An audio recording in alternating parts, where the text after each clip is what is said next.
The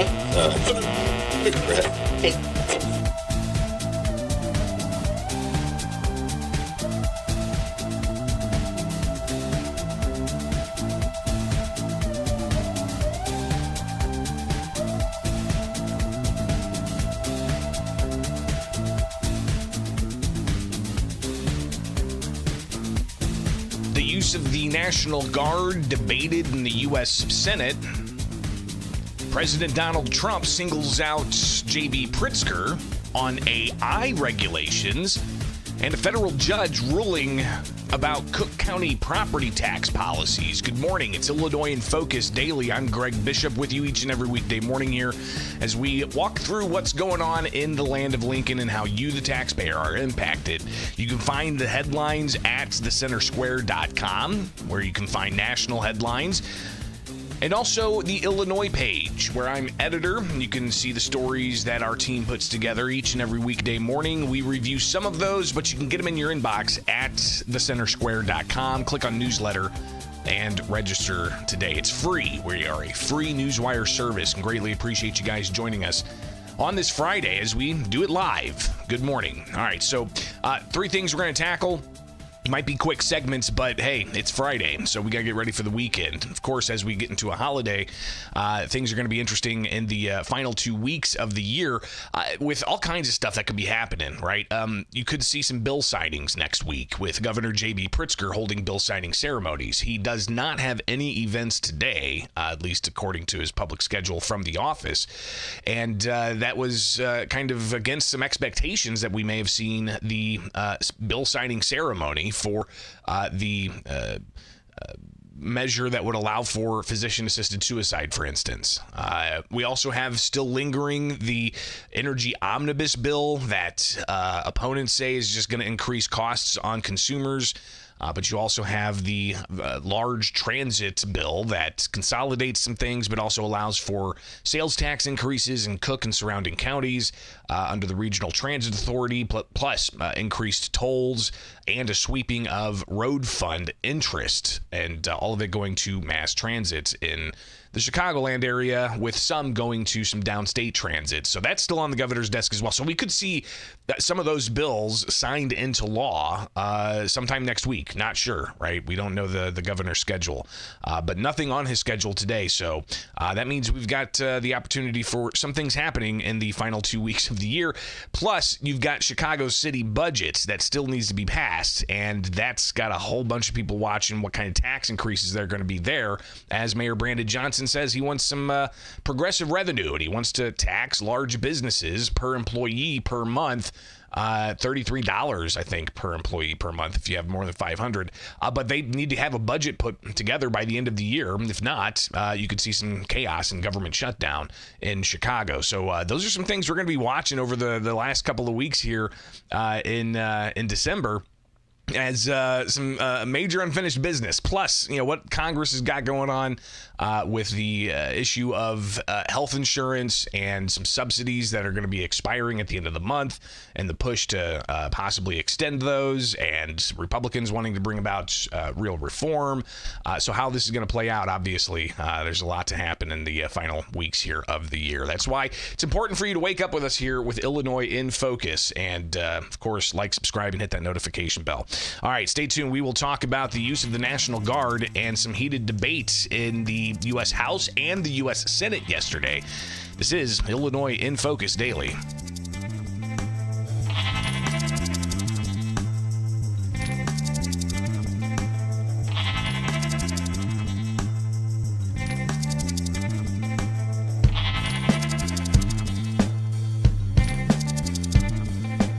Madam Secretary, you and the gentleman from NCTC reference the unfortunate accident that occurred with National Guardsmen being killed. You think that was an unfortunate accident? I mean, It was a terrorist attack. wait. Look, I'll get it straight. Then you can He shot our respond. National Guardsman in the head. Look, Point of order, Mr. Chairman. That was a murder that took place in D.C. It was not an unfortunate incident. And those comments are effing disrespectful. It's just some of the exchange that happened in a U.S. House committee yesterday in the aftermath of a National Guardsman being shot and killed, and a second Guardsman that is recovering, but after getting shot in the head. Troops that were on the streets in Washington, D.C. helping with public safety, but you've got other use of the guard across the country, including here in Illinois, where the challenge still persists in courts, all around the idea of protecting federal personnel and assets in enforcing immigration law. This is Illinois in Focus Daily. I'm Greg Bishop. You can wake up with us each and every weekday morning for the live show, and you can catch segments of the show afterwards and get the podcast where you get podcasts. Just search Illinois in Focus. So if you go to thecentersquare.com, or you can get the newsletter, you'll see the headline, House Homeland Security hearing filled with tense exchanges with DHS Secretary Kristi Noem having some oversight questions from members of the House.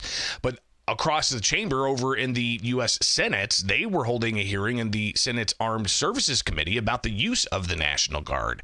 And you have U.S. Senator Tammy Duckworth from Illinois sharing these thoughts. I fear the day when Americans stop thanking our troops for their service because they're afraid of our troops.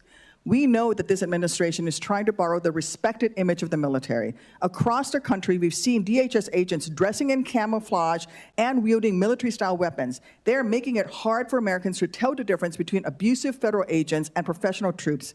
So let me tell you what is happening in Chicago. It is not ICE agents that are being attacked. ICE agents are the ones who tear gas over 24 Chicago police officers. ICE agents are the ones who tear gas toddlers. They are the ones pointing loaded weapons at unarmed bystanders, hauling preschool teachers from daycare in front of their kids, and rappelling from DHS helicopters onto apartment buildings in the dead of night to rip families from their beds and detain them for hours, and then when they go to court, had to admit that they have no basis to file any charges against those people they ripped out of that building in the middle of the night. That is the terror that is happening in Chicago. It is not ICE agents as the victims. It is the civilians of Chicago who are the victims of the ICE agents. You know, one thing I've learned in covering policy and politics and the enforcement of laws, when they get involved in the judiciary, listen, things are not fully settled until, probably until it gets to the U.S. Supreme Court, or until one side walks away. And that would leave the latest court ruling in place, right? Because you've got the district courts that deal with things, then you've got the appeals court that deals with things, and then you've got the Supreme Court. That's the ultimate arbiter, right? So a lot of these cases where, you know, some Democrats and some even Republicans at times do this as well, they will point to, you know, courts have said, well, it might just be a lower court that's an appeals court ultimately overturned. So you can kind of just see how the court system can be used by the politician to point to, hey, my side's right on this, so says the court, but it may have just been a district level court. A lot of these things still at that level. When talking about the use of force, the use of the National Guard, and even the state's migrant sanctuary policies. These are some three major lawsuits that are, well, at least the use of force lawsuit that media groups and immigrant activists brought against the federal government. That has a dismissal hearing coming up, a dismissal motion that was made by the media groups that were suing the federal government. So the other two cases, though, still very much pending in court, one being the Trump administration suing the state of Illinois over its migrant sanctuary policies, and the state of Illinois actually expanding those. So I'll be interested to see if the Trump administration files an addendum to their lawsuit to say, look, they're doing more to impede federal immigration enforcement. So those lawsuits surely are going to continue to develop. But then you get into the issue of the use of the Guard, right? Because Donald Trump in October, as president, ordered the National Guard to be deployed in Illinois to protect federal agents and assets while they enforce immigration law. Because we saw on the streets protesters blocking official vehicles, protesters getting into clashes with federal law enforcement, state and local police in Illinois because of the migrant sanctuary policies not stepping in to protect federal agents. But eventually they did have to come in. You had Illinois State Police up in Broadview setting up parameters around the ICE facility in Broadview because protesters were getting unruly, and Trump said he's going to send the National Guard. He did. eventually, but a federal judge, after the state sued, blocked it on preliminary grounds.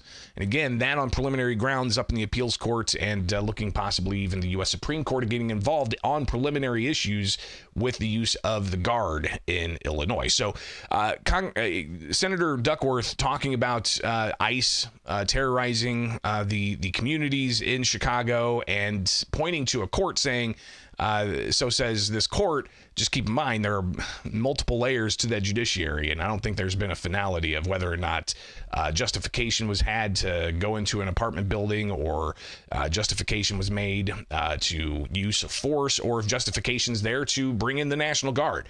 But U.S. Senator Eric Schmidt from Missouri, he talked about the rhetoric that Democrats are using in this space and how dangerous it is. I think you've seen, there's no coincidence here, you've seen a 1,000% increase in assaults on ICE officers. So to my Democrat colleagues who want to have this hearing, we got to be honest about what's actually happening out there. This rhetoric is making it open season on law enforcement. It's incredibly dangerous. So when we villainize ICE agents who have family members, who are husbands, who are mothers, who are simply enforcing the laws that this Congress, or not this Congress, but Congress has passed over the years. This is insane. And the condoning of people blocking off vehicles from,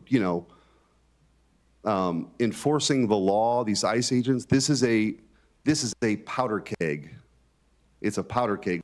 So let's not pretend that this is some constitutional crisis. The President of the United States has very clear authority to send them to protect federal buildings and to protect the law. So, and that's what the court documents show, is that the Trump administration is sending in the National Guard into a state like Illinois because of the need to protect federal assets and federal troops and personnel enforcing immigration law. So that was in the U.S. Senate Armed Services Committee. Long hearing, a lot of back and forth, but that really seemed to be kind of, each side here is, Democrats opposing the Trump administration's enforcement of immigration law, and Republicans saying that they're using the National Guard because of protests turning violent, and 1,000% increase on threats against federal officials. But then over in the House, you had this exchange between Democrat Mississippi U.S. Representative Benny Thompson and then also others back and forth with Kristi Noem, DHS Secretary. Here is some of that exchange that happened yesterday as well in the U.S. House Committee on Homeland Security, and pretty heated, actually. Madam Secretary, you and the gentleman from NCTC reference the unfortunate accident that occurred with the National Guardsman being killed. You think that was an unfortunate accident? I mean, It was a terrorist attack. Wait. Look, I'll get it straight. Then you can He shot our respond. National Guardsman in the head. Look, Mr. Chairman, will you direct the witness to allow me to ask my question? It was an unfortunate situation, but you blamed it solely on Joe Biden. I want you to know who approved the asylum application for this same person. Mr. Thompson, this individual that came into the country. No, I want to know who approved. Congressman Thompson, I want you to understand. When this individual came into the country, he came under I'm not going to let you. Evacuation of Afghanistan under Operation Allies Welcome, was thoroughly vetted by the Biden administration at that point in time, allowed into our country, and then was never followed up. I want to remind everybody in Congress. Reclaim my time. We follow the law. And every asylum is supposed to have a check-in every single year, and the Biden administration failed to do that. They vetted this individual, allowed them into our country, and did not do due diligence. Witness will allow the gentleman to ask his question. Yes or no? Who approved the asylum claim? The application on the asylum was thoroughly filled out by information that was gathered by the Biden administration. So the Biden administration approved the asylum. The asylum application was put into place under the rules established by the Biden administration. Reclaiming my time. I don't want to file perjury charges against you, but I'm of the opinion that the Trump administration, DHS, your DHS, approved the asylum application. The asylum application moved forward under all of the information and vetting processes that were put in place under the Biden administration, which is when vetting happened. And that's what President Trump has changed. Under President Trump's administration. Claim my time again. When It's obvious you don't want to answer the question. Mr. Kent, you want a shot at it? The individual was vetted to serve as a soldier in Afghanistan, and that vetting standard was used by the Biden administration as a ruse to bring him here. Had we followed the standard operating procedures for special immigrant visas, that individual and none of the allies welcome people would have come to America. That's on Joe Biden. Gentlemen's Just time has answer expired. That was the answer. Point of order, Mr. Chairman. That was a murder that took place in D.C. It was not an unfortunate incident. And those comments are effing disrespectful.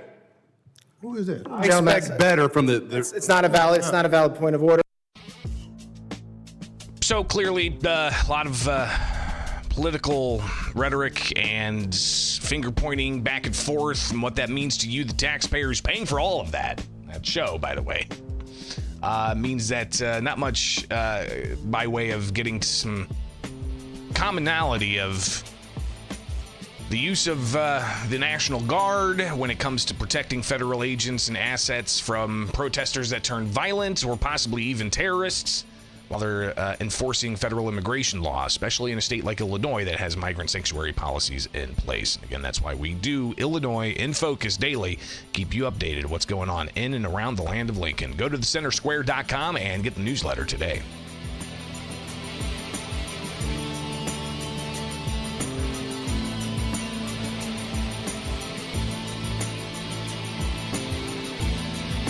President Donald Trump singling out Illinois Governor J.B. Pritzker on the issue of AI regulations. And just before he signed an executive order saying that there needs to be unified regulations across the country instead of a patchwork. It's Illinois in Focus Daily. I'm Greg Bishop and editor of the Center Square, Illinois. You can go to the Illinois page and read more about these stories and more. And we like to also talk about things that are developing. And this is a story that happened late last night before the president went to a holiday ball with members of the U.S. House. He was in the Oval Office, standing with individuals from the tech sector, standing with David Sachs, one of his go-to guys on AI and cryptocurrency. You've got others from the administration there focused on artificial intelligence, and nobody really knew what the order was he was going to sign until he gets there and actually signs it. So this was last night in the Oval Office with President Donald Trump, an executive order in front of him. But one of the things that it has is you have to have a central source of approval. When they need approvals on things, they have to come to one source. They can't go to California, New York, and various other places like Illinois with Pritzker, who's, a totally unreasonable person. And they have to have, they're putting all this money in. It's a big part of the economy. And there's only going to be, I think, one winner here. I don't know if anybody agrees with that. I think most people agree, but there's only going to be one winner here, and that's probably going to be the U.S. or China. And right now we're winning by a lot. China has a central source of approval. I don't think they have any approval. They just go and build. But people want to be in the United States, and they want to do it here, and we have the big investment coming. But if they had to get 50 different approvals from 50 different states, you can forget it, because it's not possible to do, especially if you have some hostile. All you need is one hostile actor, and you wouldn't be able to do it.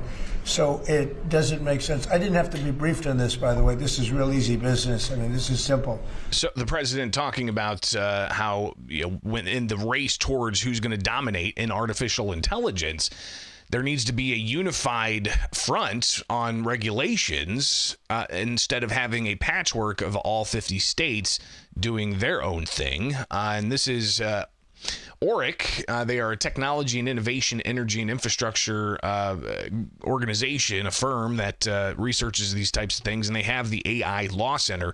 And just looking at the states and all the various AI laws that there may be, you heard President Trump single out Illinois, saying that Governor Pritzker, what was it he said exactly? Let's see if we can cue that up again. Totally unreasonable person. Totally unreasonable person, the president called the governor. But if you look at Illinois AI laws, according to ORIC, and we've seen some of these in our coverage of the state legislature. Again, pull this up for you so you can see it yourself. You've got, different types of AI laws impacting AI in healthcare. And, for instance, it permits the use of AI tools or systems by licensed professionals where they're used to assist providing administrative support or supplementary support in therapy or psychotherapy services. And the licensed professionals maintain full responsibility for all interactions. So essentially, you can't use AI as a go-to therapy or the only provider of therapy. There has to be a human component in it. Other measures, including user-facing artificial intelligence and how that's impacted, AI likenesses and how that's impacted by state law, and a variety of other pieces of legislation, AI in employment policy and how that's able to be used. So a variety of different laws in the state of Illinois that could possibly lead to a patchwork of regulation. David Sachs with the president last night in the Oval Office talking about the importance of the executive order. Now, this executive order was originally part of the components of it, from my understanding, were originally part of that large piece of legislation that the Republicans got through Congress just before Independence Day this year, and the president signed it, the so-called One Big Beautiful Bill. It had a component in there about uniform AI regulations across the country, but that was taken out in the last minute. So what this executive order does is essentially has the administration making this a priority. So, as you pointed out, we have over 1,000 bills going through state legislatures right now to regulate AI. Over 100 of them have already passed. 25% of them are in California, New York, and Illinois. You've got 50 states running in 50 different directions. It just doesn't make sense. We're creating a confusing patchwork of regulation. And what we need is a single federal standard. And that's what the CEO says, sir, is it basically states that the policy of your administration is to create that federal framework. We're going to work with Congress, like the chairman here of the Commerce Committee, Senator Cruz, and other members of Congress to define that framework. And in the meantime, this EO gives your administration tools to push back on the most onerous and excessive state regulations. We're not going to push back on all of them. For example, kid safety, we're going to protect. We're not pushing back on that, but we're going to push back on the most onerous examples of state regulations, sir. So the most onerous examples will have some resistance from the Trump administration with this new executive order he signed. But interesting that the president singling out Illinois Governor J.B. Pritzker when talking about this. California, New York, and various other places like Illinois with Pritzker, who's a totally unreasonable person. All right, so the president still has the governor on his mind, as I know the governor has the president on his mind as well. Where this goes, obviously, we'll be watching, and how the Illinois laws are going to be impacted by the president's executive order. Be sure to subscribe to Illinois in Focus via podcast, but get the headlines in your inbox. Go to thecentersquare.com.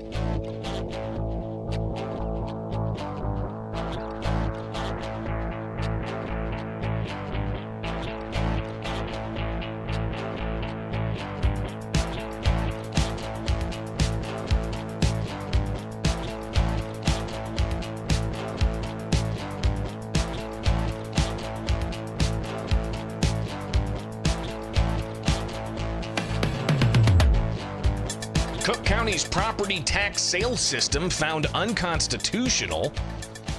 That's a headline that you'll see at thecentersquare.com on the Illinois page. I'm Greg Bishop, editor of Illinois at the Center Square. Get the headlines by clicking newsletter, and we'll send you emails with these headlines. It's not just what's going on in Illinois, but across the country. But with a partnership we've got, a bunch of watchdogs looking at the judiciary. They bring us this headline: Cook County property tax system sale unconstitutional. Let's go through this together, as we've got a lot of eyes on property taxes continuing to go up in a state that has the highest property taxes in the country. And obviously it's a local issue that counties deal with, and they also have local school districts that impose taxes. That's the most of your tax bill. bill. You've got library districts, sanitation districts. You've got community college districts. You've got mosquito abatement districts. You've got park districts. You've got all of these layers of taxing bodies on your property tax bill in the state of Illinois, and all of that's been adding up to bring about some pretty sharp increases for people. Cook County being one of those places, and I think it was earlier this week we shared with you the Chicago Flips Red group saying that they want to boycott property taxes until they get a forensic audit on where all of the money's going from record high and highest in the nation property tax increases. We are calling for a boycott. We will not pay another cent in property taxes until we see a forensic audit, until we see where our tax dollars are going, and until we see it being spent to help the people who actually live here, to help our children and our families and our neighbors. Just like he said, hands off Chicago, we say hands off our property taxes and hands off our taxes.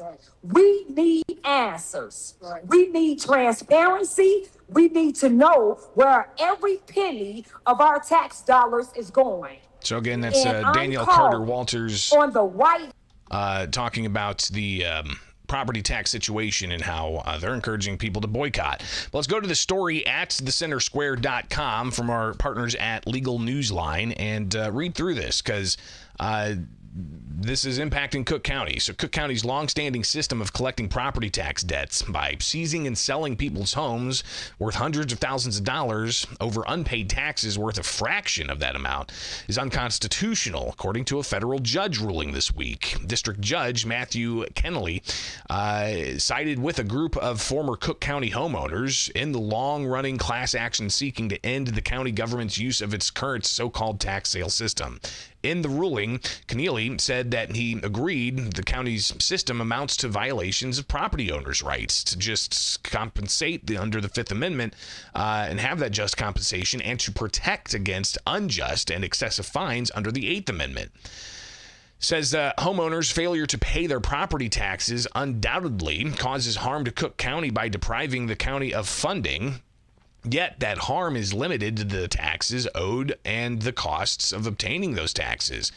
There's little justification for imposing any fine beyond the taxes, interest, and costs due, especially when homeowners already suffer the punishment of losing their rights to their residences.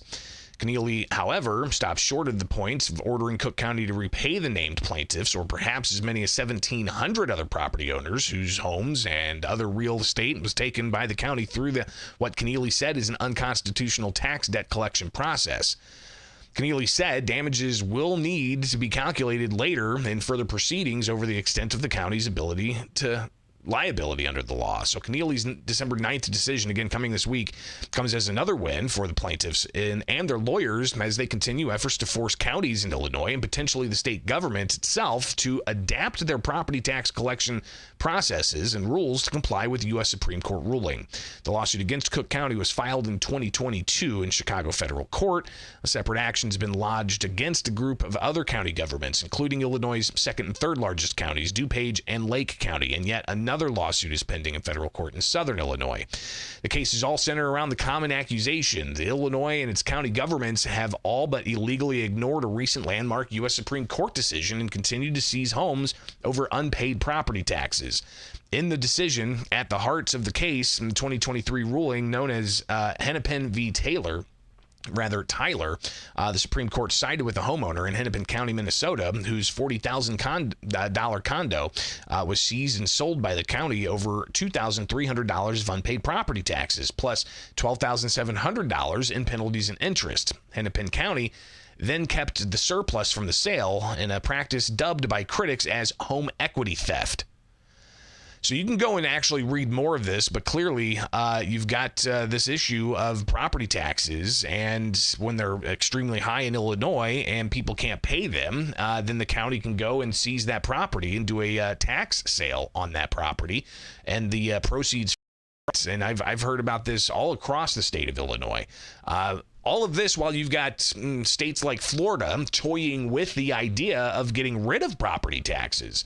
Now, that may have to be done on a local basis, county by county, in a state like Florida, but in Illinois, we've got the highest property taxes and court battles over how those property taxes being so high, people can't pay, and having their property taken away from them and sold by the county.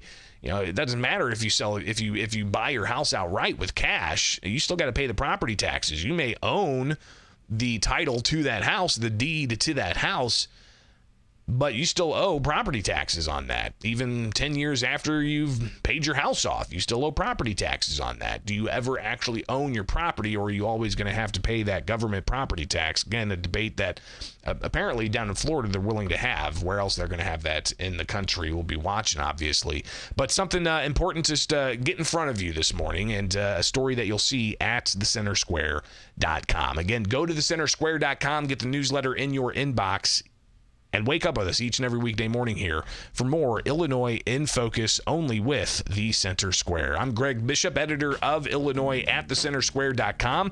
This is Illinois in Focus.